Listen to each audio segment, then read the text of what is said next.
Chaps, welcome back to SJMMA. So today is inspired by an epiphany I had over the weekend, pretty much. So, obviously we had UFC 308, but we also had some decent boxing.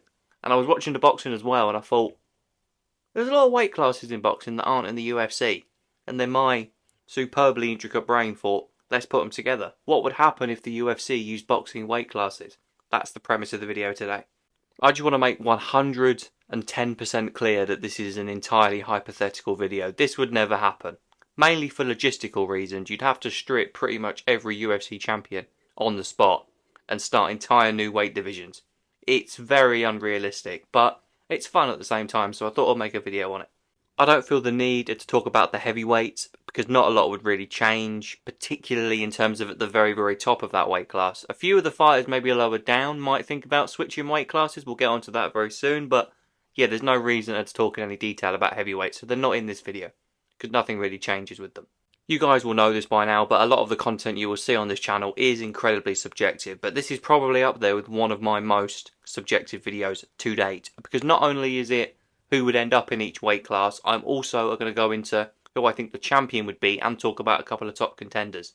So there's a lot of things for you guys to either agree or disagree with. Whether you like it or not, let me know. Usually with these kind of videos I'd start at the bottom and end with the heaviest, but I'm actually going to start from the top and go down here, and we're going to start with the Bridgerweights, which is a relatively new division in boxing. It's supposed to be, well, I guess a bridge between Cruiserweight and Heavyweight, and I think it'd be very interesting in the UFC to see, because it would be made up of kind of big light heavyweights and a few small heavyweights in one division, which is quite intriguing if you ask me. It's probably not a big shock to any of you people that I think that the UFC Bridgerweight champion would be Alex Pereira, because the more I watch Magomed Ankalaev, the less I move away from this whole he's going to ragdoll him kind of thing. Because Ankalaev has never won a fight by submission, and Jan Blachowicz is a much more dangerous submission artist than Alex, and he was able to keep himself safe against Jan. I don't see a submission finish or a ragdolling from Ankalaev. It'll be more striking than anything else. If they fight in a striking match, Alex wins. So that's why I put him above Ankalaev. And also Jailton Almeida as well, I think would do really, really well if this was a division in the UFC, because he used to fight at 205, he has competed at 205 in the UFC, but I think where he is now he's probably a bit too big to come down. But 224, 225 would be perfect for him, I think. And I will just say, people, if I made this video 10 years ago, I'd put Stipe Miocic here, because he's always kind of thought about that 240, 245. If there was a weight class like this, when Stipe was kind of on the come up, I think he would have been in here, because I think it's more natural for him, because he does take a bit of a size disadvantage into most of his fights. Even John Jones may look bigger than him, even though he's been a light heavyweight his whole career. So that's what I think if the UFC had a Bridgerweight division. The next weight class is the Cruiserweight, which is £200 dead. Obviously, light heavyweight in the UFC is 205. It's not a massive difference. It will change a couple of things, though. I think a lot of the light heavyweights will be moving up to Bridgerweight in this situation, like Johnny Walker, Volkan Ozdemir, those kind of guys. They couldn't make 200, I don't think. 205 is just enough for them to make light heavyweight. Take £5 off, they won't make it. One current light heavyweight who I think would actually make the Cruiserweight limit, who's actually been toying with the idea of going down to middleweight himself, potentially, is Jan Blachowicz. I know he's older, he's in his 40s now, so making weight is not as easy as it used to be for him, but I think if he could make 200, he'd be a problem. He'd be fighting a lot of big middleweights, which technically you'd give the argument in terms of skill to the lower divisions. That's normally how it works, but if he can impose himself on some of these guys, he could be a real problem. Khamzat Chimaev, I mean, it's crazy he used to fight at 170. If this happened, the next weight class down is 175, and he's not making that, so he'd have to fight here. And I think carrying that little bit of extra weight, not having to cut as much weight, we know weight cuts are difficult for him, be even more of a danger. Maybe physicality could come into it a little bit against the likes of Blachowicz, or maybe Yuri Prochazka, who could be here, or Paulo Costa, able to carry more weight at 200. Those guys would definitely be bigger than him, but I think he'd just be even more of a ragdoll machine. He'd probably have more cardio as well, because he'd have to cut less. So I think Khamzat Chimaev would be here and would be a top contender, but I think Duplessis is just... The thing with Dricus Duplessis is, he is so incredibly goofy that whenever you watch him, you look at him and you think, there is no way that you're going to beat this man. There is no way that you can beat Israel Adesanya, who's so technical and so sleek. There's no way you can beat Robert Whittaker, who's also very technical and very sleek and very experienced. But he finds a way to do it. He he will tell you there's no method in the madness and he just kind of fights, and everyone saying that he's really technical is just making it up and he doesn't feel that way. That's a ploy. He knows what he's doing. And I think, again, if you allow him to carry that little bit of extra weight, plus the fact he's already a superb and powerful striker with a good ground game, he could definitely do things up here. Like I said, I think Paulo Costa is a player in a division like this. In terms of the light heavyweights, somebody like Anthony Smith would probably fight here, but Anthony Smith's not winning a belt in any division, real or fake. So, yeah, they're the kind of the main guys that I could probably think of. Yuri has said he wants to drop down a weight class. I think he'd probably end up at Bridger, but he could end up here. And if he is here, Adesanya's another one who would be here, I think. So, yeah, a lot of the larger side of the middleweights would be here, with a couple of the smaller 205ers, I think. That's what I think Cruiserweight would be. Light heavyweight is another super interesting one. When you have all these massive increments and they kind of go in between the actual weight classes in the UFC, that's where you get really interesting scenarios and things to ponder. I think the ultimate UFC 175er would be Robert Whittaker. I really do.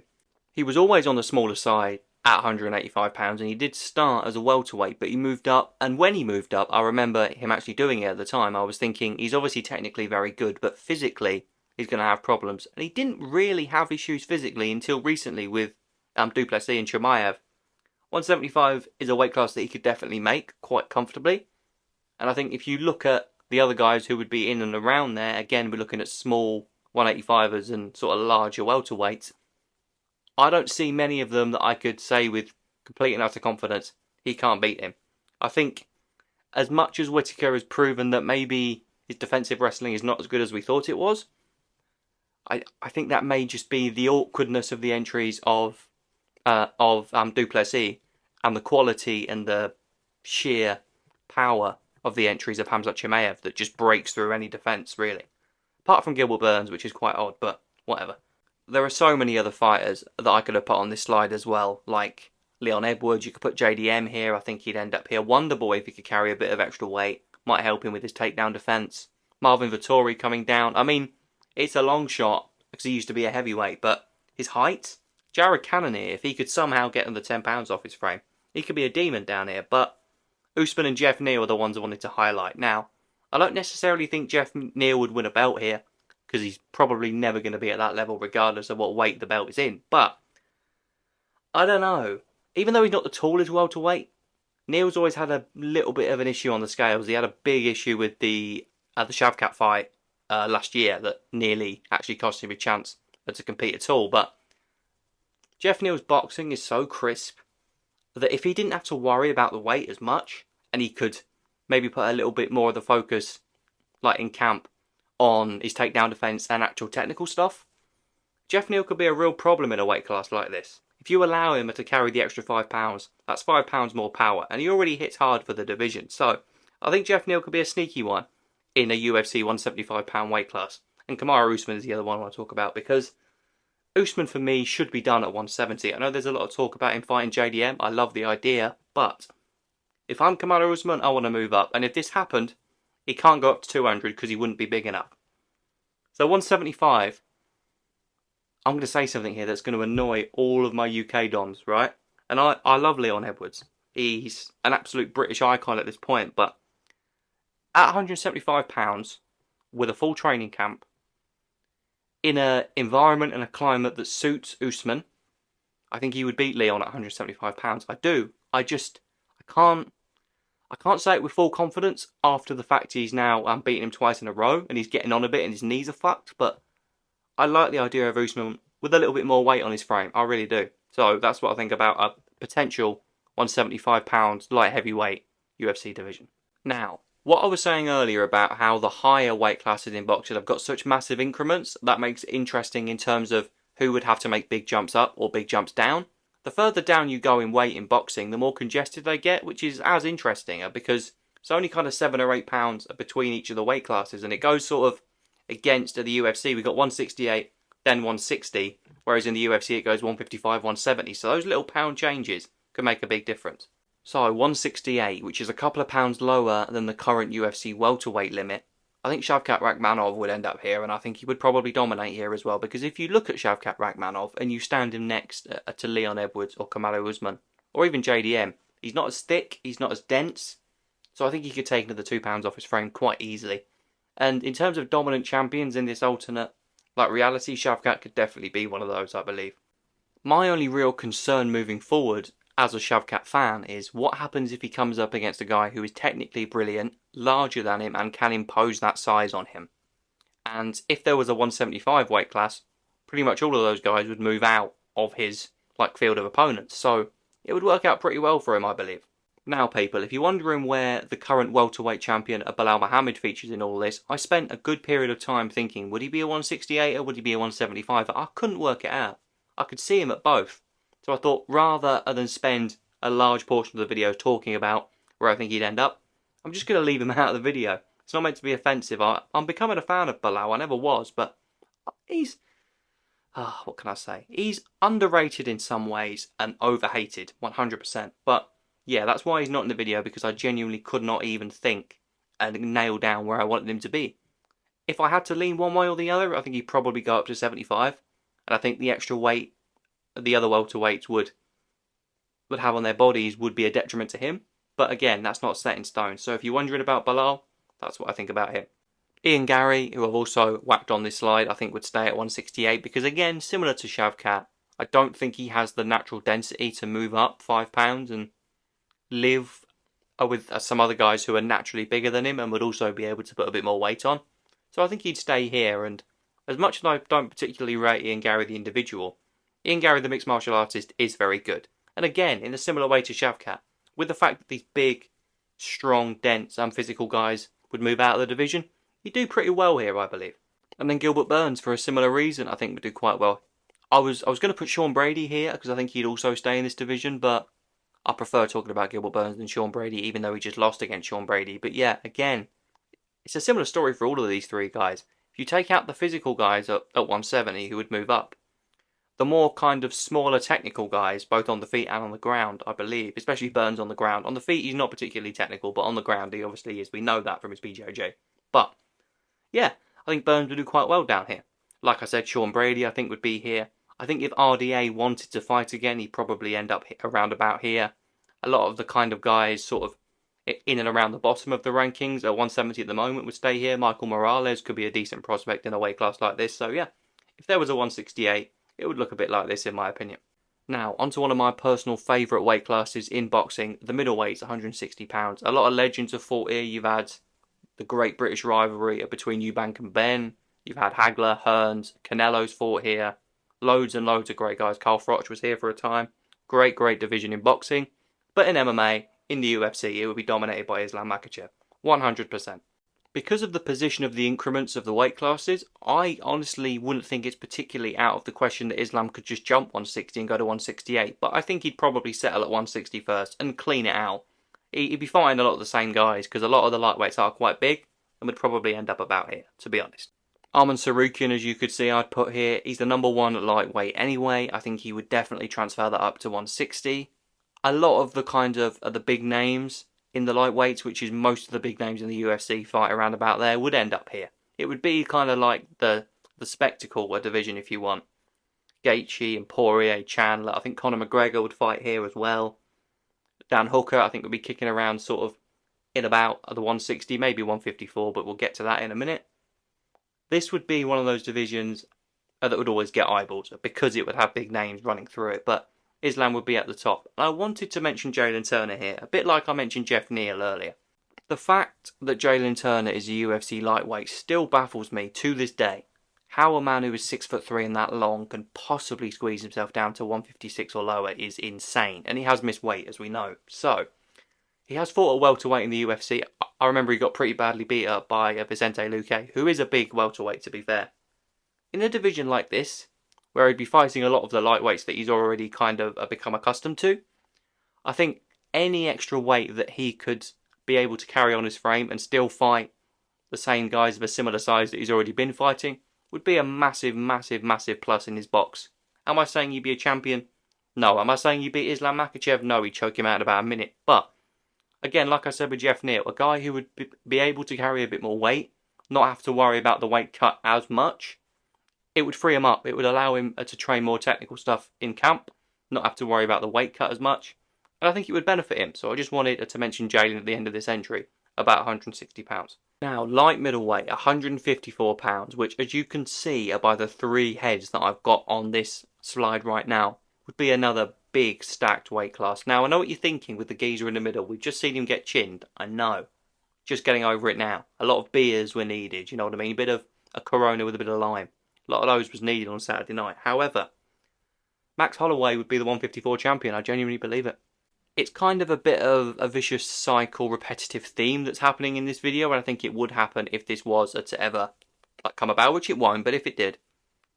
A lot of the guys in the weight classes above, who were smaller, would kind of stay around about where they are, or drop a couple of pounds, like 154 for an example.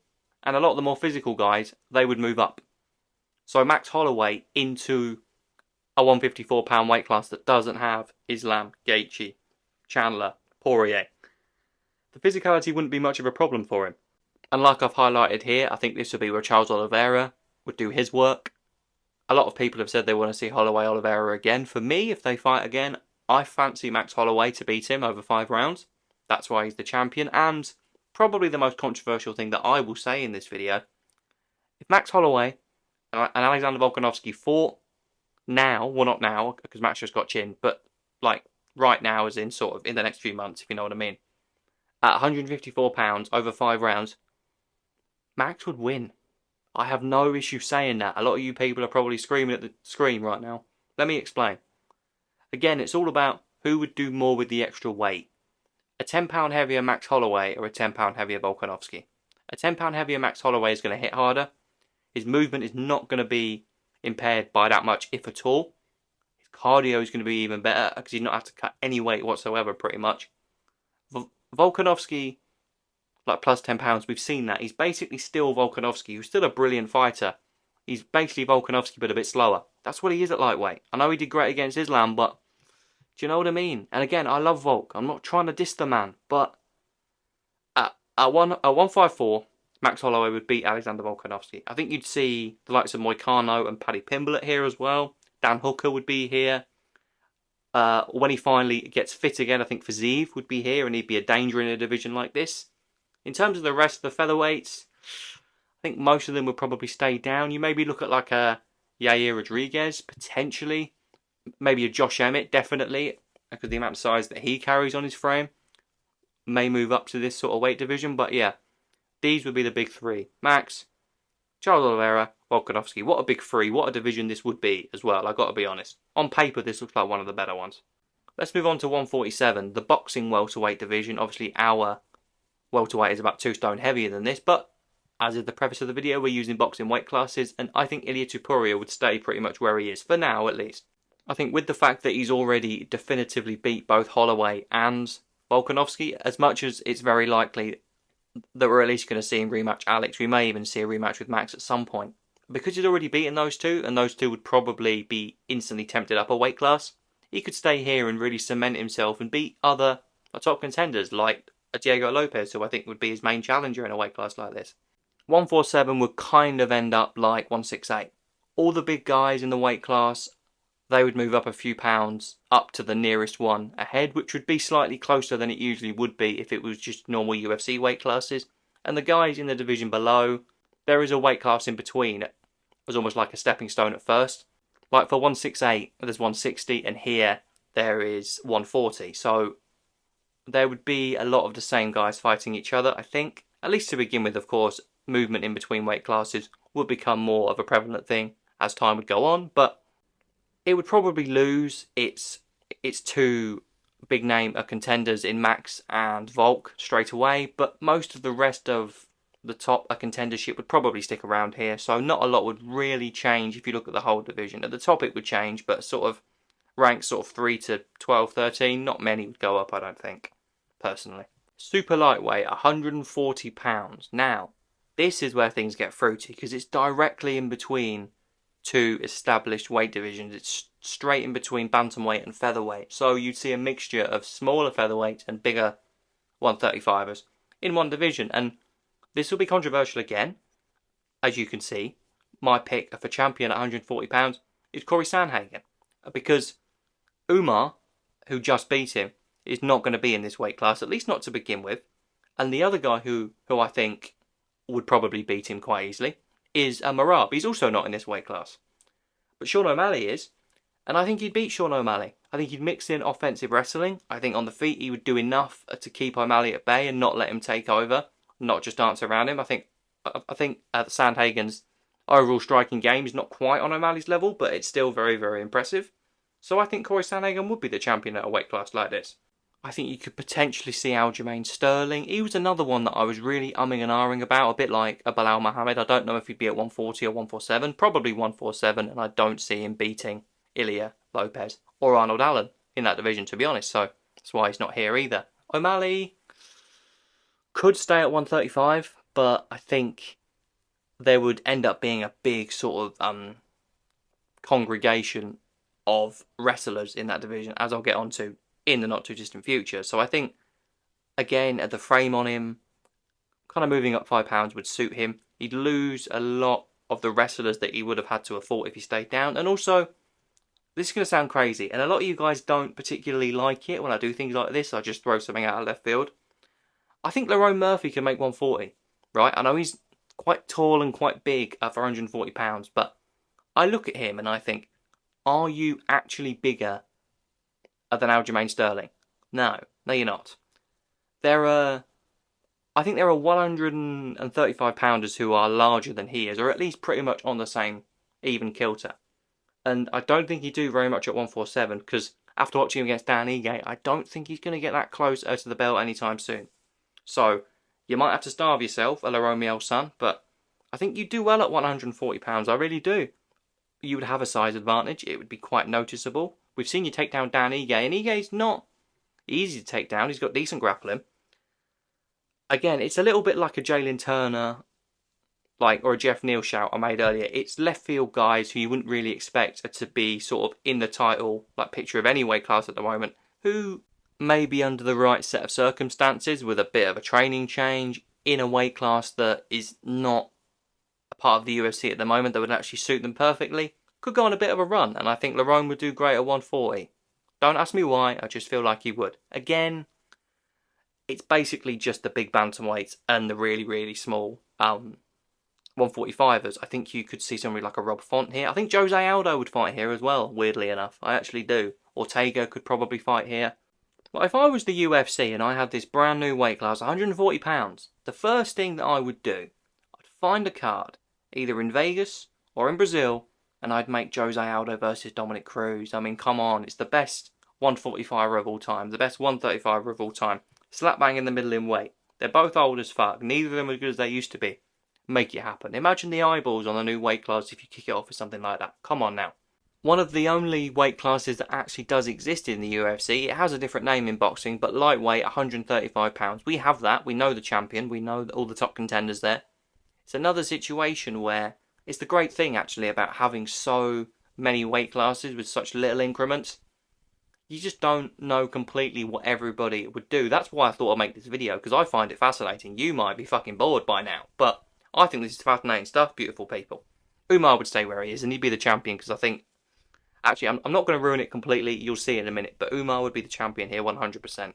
I think Yan is not big enough to go up to 140, and I think with the fact that you'd probably lose at the likes of O'Malley and Sandhagen and a couple of others sort of near the top, I think as much as he bored the shit out of me and completely did nothing against the legendary Jose Aldo, copied the morale plan, and I want to fuck him up for it. Sorry, calm, chi, relax. Oof. Mario Batista would probably stick around here and would probably be quite good, because I do rate Mario. I was expecting him to beat Jose Aldo, but I thought he would at least take him down a bit, maybe even try and get a submission, which if he could have submitted Jose Aldo, that's a feather in the cap. You leave that ring or cage as an absolute fucking legend killer. You're thinking, I just submitted Jose Aldo. That would be great hype. You don't just hug him. You don't just say, oh yeah, I love you Jose, thanks for sharing the ring, after you just given him a cuddle for 15 minutes. And then you come out and fucking discredit him about his lack of grappling defence or whatever you said, you little knob. Like, come now. Fuck that. Anyway, completely off topic. I think you do good at 135 with the movement of other guys up and down from his division. So these would be the big three that I would be looking at. in that weight class, if it was to happen like this, of course. Completely unironically, and I'm not trying to make a joke here about little fighters like being boring and being no names, £130 would be such a good division if you think about who would end up there. All of the bigger names in the really, really small end of the scale in the UFC would fight here. It would be a brilliant division. Marab's a small guy. I know he's quite thick-set and quite dense, but he's so small. He could easily fight at 130. He's already spoke about the idea of fighting at flyweight in the future. Alejandro Pantoja would be brilliant here. Henry Cejudo could fight here. Davison Figueiredo could fight here. Steve Erceg would knock around about here. Even a Cody Garbrandt just knocking out random small bin men for the next 3 or 4 years would be pretty fun, right? Kai Asakura, who is making his UFC debut in a title fight against Alejandro at 125, he could end up here. He was rising bantamweight champion, why not? All of the big names at the very bottom end of the men's UFC roster would fight here. I'm not saying it's not going to be a moneymaker, I don't think, not really. But it would be a good place for all of the guys who have any degree of stock and name value right at the bottom of the weight scale to come together and put on some good fights. I think it'd be a great division, I really do. Brandon Moreno as well could make a splash at 130. It would be brilliant, but let's move on to the boring ones that I'm going to roll through because nobody really cares about these. Now the big names at flyweight are out of the equation. Let's just rattle through these and finish off, people. £126, the boxing featherweight weight class. A lot of the larger guys at 125, they would have moved up. So I think Royval would be the champion. You'd have Taylor knocking around, and Manel Kape would be there and thereabouts as well. Not a lot to really say here, to be honest. And the last boxing weight class I'll talk about is 122, the really small flyweights who could maybe drop down £3. I think that Kai Kara France would be good here. I think Asu Amabayev could really thrive here. And Alex Perez is quite small, so I threw him in. I don't really care about this weight class. It has no interest for me, people, to be honest. But that wraps it up. And that will wrap us up, ladies and gents. If you enjoyed, let me know. And also let me know your thoughts down below. I always love to hear it. And chaps, I'll catch you very soon. Take care.